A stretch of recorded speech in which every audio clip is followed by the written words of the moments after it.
حضرت سیدنا ابو سعید خدری رضی اللہ تعالی عنہ سے روایت ہے، فرماتے ہیں پیارے آقا صلی اللہ علیہ وآلہ وسلم کا فرمان عالی شان ہے کہ جب ماہ رمضان کی پہلی رات آتی ہے تو آسمانوں کے دروازے کھول دیے جاتے ہیں اور آخری رات تک بند نہیں کیے جاتے۔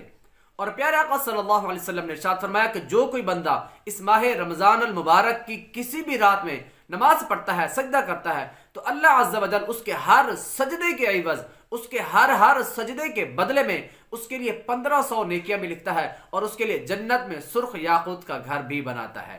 کہ جو کوئی بھی انسان ماہ رمضان المبارک کی کسی بھی رات کے اندر نفلی عبادت کا اہتمام کرتا ہے، سجدہ کرتا ہے، عبادت کرتا ہے، تو اللہ تعالیٰ اس کے ہر سجدے کے بدلے میں اس کو 1500 نیکیاں اس کے لیے بھی لکھتا ہے اور اس کے لیے جنت میں ایک سرخ یاقوت کا گھر بھی بناتا ہے۔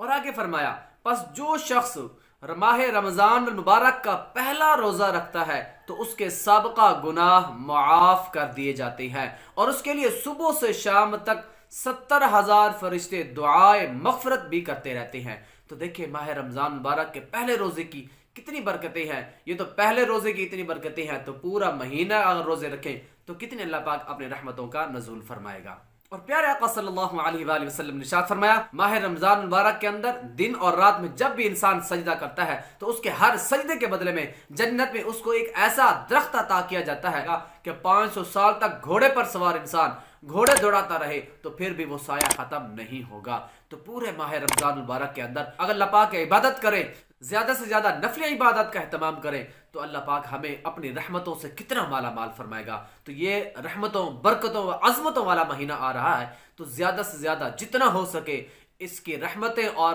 برکتیں جو ہیں سمیٹ لیجئے، یہی ہمارے پاس وقت ہے۔ اللہ پاک ہم سب کو عمل کرنے کی توفیق عطا فرمائے۔ جتنی ہمارے پاس سانسیں بچی ہیں، وقت بچا ہے، اس کو غنیمت جانتے ہوئے ہمیں اس کی رحمتیں اور برکتیں لوٹ لینی چاہیے۔